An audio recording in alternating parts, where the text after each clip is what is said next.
The quantum leap. Dr. Elena Rice stared at the readout on her monitor, her coffee long forgotten. The lab equipment hummed quietly around her as she tried to make sense of the anomalous data pattern that shouldn't exist according to standard physics.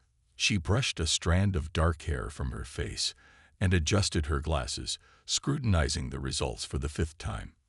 "Marcus, can you check the calibration on the quantum field resonator? These readings can't be right," she called to her colleague across the cramped laboratory. Marcus Way looked up from his workstation, dark circles under his eyes betraying the late hours they'd been keeping at the underfunded research facility in New Mexico. "Already did. Twice. The equipment is working perfectly." Elena sighed. Their small team at the Sandoval Quantum Research Center had been investigating theoretical applications of quantum field manipulation for efficient spacecraft propulsion. Not faster than light travel. That was impossible according to established physics. Just more efficient engines for conventional space exploration. Their modest grant barely covered equipment maintenance, let alone cutting-edge technology. The field containment should have collapsed, but instead it's folding somehow. Elena muttered, more to herself than to Marcus. It's creating a pocket where space-time metrics are changing.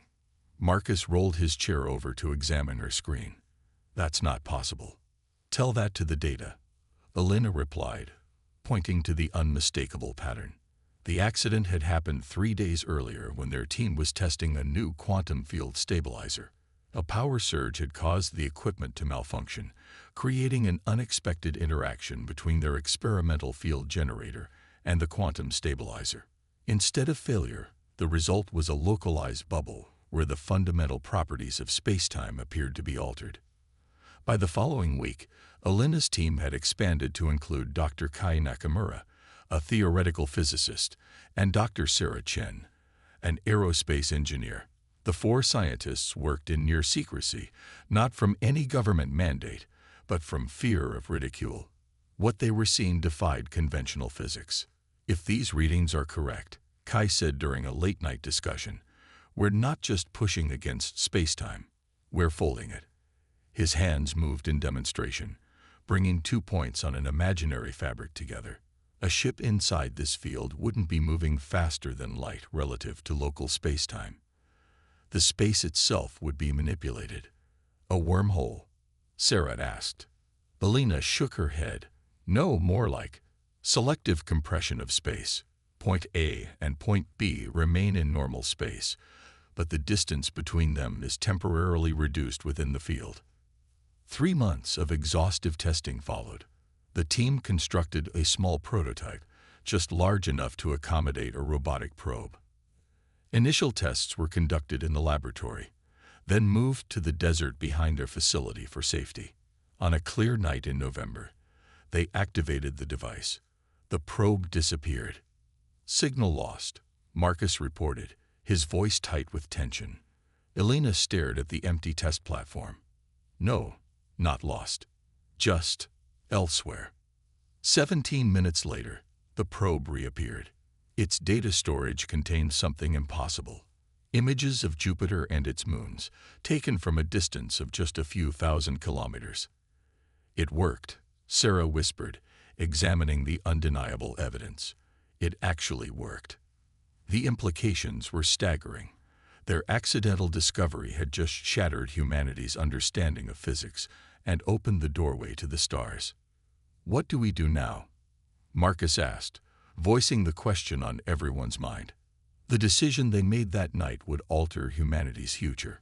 Instead of immediately publishing their findings, the team agreed to approach select government officials with their discovery. Not for glory or patents, but because they understood the profound implications of what they created. "This isn't just another technological advance," Elena explained to the others. "This changes everything. If we announce this to the world without preparation, the consequences could be chaotic." Within weeks, representatives from major space agencies worldwide were brought into a classified briefing. The initial skepticism dissolved when confronted with irrefutable evidence and repeatable experiments. "We're calling it the Rise Way Space Compression Drive, a high-ranking NASA official announced to the small gathering of scientists and government representatives, and its existence is now classified at the highest level. A new organization was formed, the United Earth Space Initiative, UESI, operating under deep cover. The world's best engineers and scientists were quietly recruited, their work hidden behind mundane space research projects for public consumption. While the public followed news about conventional Mars missions and lunar bases, UESI constructed the first human-rated FTL vessel in a hidden facility beneath the Antarctic ice. Named the Pathfinder, the ship was modest in size, but represented the greatest technological achievement in human history. Commander Maya Ortiz was selected to captain the historic first mission beyond our solar system. A veteran astronaut with multiple spaceflights under her belt, she had been handpicked for her exceptional skills and unflappable temperament. "We're making history today," Elena told Maya before the launch, "but no one will know for years to come. Some part of me wishes we could share this moment with the world," Maya replied, her expression solemn. "But I understand the reasons for secrecy." The Pathfinder departed Earth orbit under the cover story of a long-duration solar observation mission. Once beyond lunar orbit, the race we drive was activated. The stars blurred momentarily, and then Alpha Centauri's triple star system filled their view screens. "Transit complete," Maya reported to Mission Control. "We've arrived at Alpha Centauri. Flight time, 11 minutes, 42 seconds. The jubilation at UESI headquarters was subdued but profound. Humanity had just crossed the 4.3 light-year gulf to our nearest stellar neighbor in less time than it took to order a pizza. Over the next year, Pathfinder and 3 sister ships mapped our stellar neighborhood, visiting over 20 star systems. During these explorations, humanity made a startling discovery. We were not alone in the galaxy.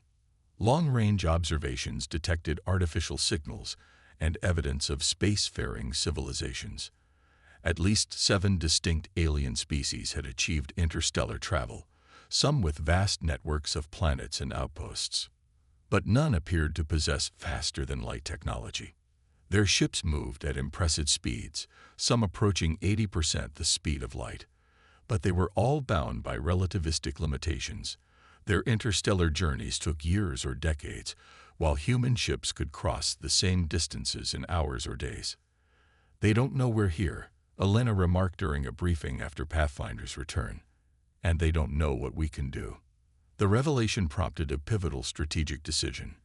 Instead of announcing humanity's presence to the galactic community, Earth's leadership chose a different path: quiet expansion and observation. The potential advantages of remaining undetected while establishing the human presence among the stars were too significant to ignore. "We're technological newcomers stumbling onto the galactic stage," President Amara Singh told the UESI Council. "But thanks to Dr. Reyes and her team, we've been handed an unprecedented advantage. Let's use it wisely before announcing ourselves." And so began humanity's covered expansion to the stars, establishing hidden outposts and colonies on distant worlds, while the rest of the galaxy remained unaware of our true capabilities.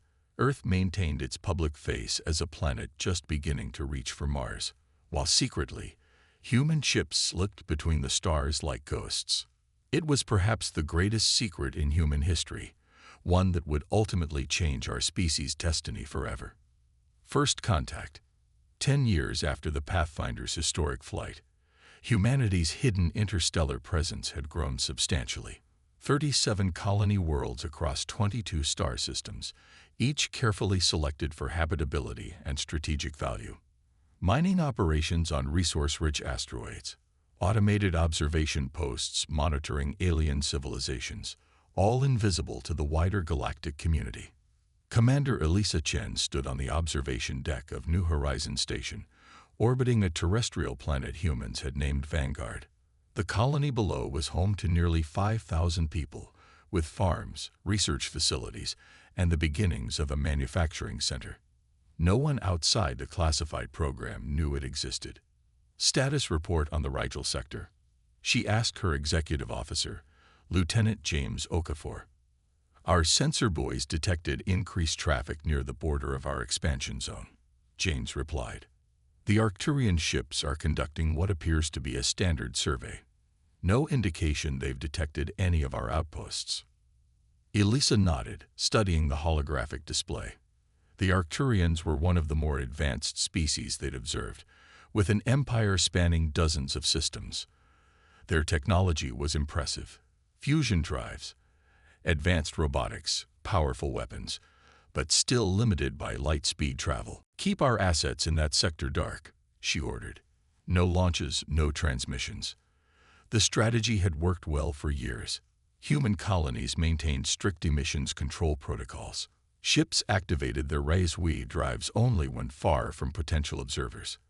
The growing human presence among the stars remained humanity's greatest secret. Until it didn't. The message from Earth Command arrived 3 days later. First contact imminent. ARCTURIN SURVY vessel approaching Earth. Maintain Pirotogziolcivn. Protocol 7. The long-rehearsed procedure for when alien contact with Earth became inevitable. Every colony went into lockdown. Every ship outside the solar system maintained position. Every piece of evidence of humanity's true reach was secured. On Earth, the public was in turmoil. News channels broadcast nothing but speculation about the approaching alien vessel. Religious leaders offered interpretations. Markets fluctuated wildly. For most of humanity, this was their first knowledge that alien life existed. For those within the classified program, it was simply the expected next phase of a long-running operation. Director Viktor Petrov addressed the Emergency Council meeting from UESI headquarters beneath the Ural Mountains. The Arcturian vessel will reach Earth orbit in approximately 72 hours. They're broadcasting a standard greeting message on multiple frequencies. All indications suggest this is a routine first contact scenario. Do they know? Asked General Santos, representing Earth's unified defense forces. About our colonies? Our ships? No, Victor replied confidently. Their approach vector indicates they came directly from Arcturus. They haven't passed near any of our outposts. Then we maintain the facade, President Lyon confirmed. Earth appears as a planet just beginning to reach beyond its solar system. Limited propulsion technology. No FTL capability. No knowledge of other civilizations until now. It was a strategy born of caution rather than deception. Humanity's sudden appearance as an FTL-capable species might trigger unpredictable responses from established galactic powers. Better to understand the political landscape before revealing all their cards. When the Arcturian ship entered orbit, it was an elegant vessel nearly a kilometer in length, gleaming silver against the blackness of space. Their shuttle descended to the United Nations landing facility in Geneva, where representatives from Earth's nations awaited them. The aliens emerged, tall, slender beings with iridescent blue-gray skin and 4 arms. Their ambassador, introducing himself as High Emissary Zolvar, spoke through a translation device. "We bring greetings from the Galactic Concord, a fellowship of 27 spacefaring civilizations," the alien announced. "We have observed your world for some time and deemed you ready for first contact." The carefully orchestrated reception proceeded according to plan. Earth's leaders expressed appropriate amazement, gratitude, and curiosity. Questions were asked about the Concorde, interstellar travel, and alien technologies, questions to which most officials already knew the answers. Commander Chen watched the broadcast from Vanguard, along with hundreds of colonists gathered in the settlement's main hall. "They're playing their parts well," she remarked to James. "How long do you think we can maintain this pretense?" he asked. "As long as necessary," she replied, though privately she wondered the same thing. The Arcturians spent 3 weeks on Earth, meeting with scientists, politicians, and cultural representatives. They spoke of technological exchange programs, offering to help humanity develop more efficient propulsion systems, systems that UESI had surpassed years ago. "Your species shows remarkable potential," Zolvar told the UN Assembly. With guidance, you might achieve interstellar capabilities within a few decades.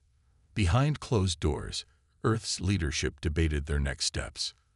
"They're patronizing us," General Santos complained after one particularly condescending presentation on basic interstellar physics.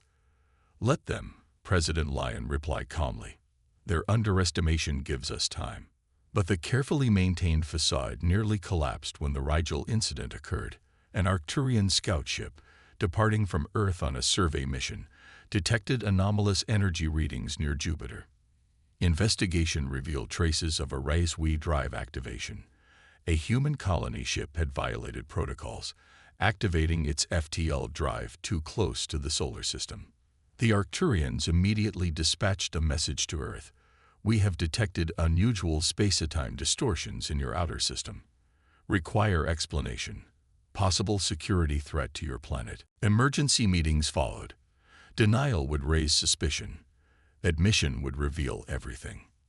Dr. Elena Reyes, now in her 60s and serving as UESI's chief scientific advisor, proposed a third option. "We tell them a partial truth," she suggested. "That we've been experimenting with theoretical propulsion concepts. That we accidentally created a temporary space-time anomaly we don't fully understand yet." The gambit worked, initially. The Arcturians accepted the explanation with a mixture of concern and patronizing reassurance that such dangerous experimentation should be conducted under Concord supervision. But 2 days later, crisis struck. Long-range sensors detected a massive energy surge in the Vega system, home to one of humanity's largest colonies. A stellar flare had damaged critical infrastructure, leaving thousands in danger. 3 UESI vessels prepared for emergency response, but Protocol 7 forbade their deployment, while Arcturian ships remained in the solar system. "We can't just let them die," Elena argued in the crisis meeting. "If we reveal ourselves now without preparation, the consequences could be severe," Victor countered. The debate raged until President Lyon made her decision. "We didn't come this far as a species by abandoning our own. Prepare the Phoenix for immediate departure to Vega, and contact the Arcturian ambassador. It's time they learned who we really are." The revelation was carefully choreographed. Zolvar and selected members of the Arcturian delegation were invited to a special research facility, actually UESI's primary Earth headquarters. There, President Lyon delivered the truth. "Emissary Zolvar, what you are about to witness may be difficult to believe, but I assure you it is real. Humanity achieved faster-than-light travel over a decade ago. We have established colonies on multiple worlds across 22 star systems. We have observed the Concord and other civilizations while remaining undetected. And now, one of our colonies faces a crisis that requires immediate response." The Phoenix's departure was witnessed by the stunned Arcturians, a human vessel disappearing into folded space, bound for a star system 25 light-years away. "Why the deception?" Zolvar asked, his composure shaken for the first time. "Caution, not deception," President Lyon replied. "We are newcomers to a galaxy of established powers. We needed to understand the political landscape before revealing our capabilities." The revelation sent shockwaves through the Galactic Concord. Emergency sessions were convened. Threat assessments were updated. Diplomatic envoys were dispatched to Earth with urgent questions and barely concealed concern. Humanity's emergence as an FTL-capable species, the only known civilization to have mastered the technology, fundamentally altered galactic politics overnight. Some Concord members advocated for containment or technology seizure. Others saw opportunity in alliance with the surprising newcomers. 6 months after the revelation, Elena Reyes found herself aboard the Concord diplomatic vessel Harmony, bound for a historic summit on the Arcturian homeworld. As the inventor of the technology that had changed humanity's destiny, she had been asked to represent Earth alongside diplomatic and military personnel. "They're still trying to understand how we did it," she told Commander Chen, who had been recalled from Vanguard to join the delegation.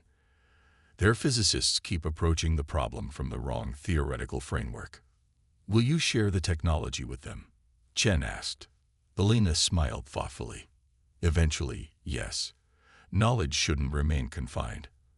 But not until we've established proper safeguards and agreements. As the Harmony approached Arcturus, Elena watched the stars through a viewport. In just over a decade, humanity had gone from confined to one planet to spanning dozens of worlds, from unknown to the galaxy to a pivotal new power. All because of an accident in an underfunded lab, where a team too dedicated to go home at a reasonable hour had stumbled upon the key to the stars. "We didn't wait for the galaxy to notice us," she murmured. "We noticed it first." The Harmony entered orbit around the Arcturian homeworld, where representatives from 27 civilizations awaited humanity's official introduction to the galactic community. A new chapter in our species' history was about to begin, one where humanity would no longer walk among the stars in secret, but would help shape the future of the galaxy itself.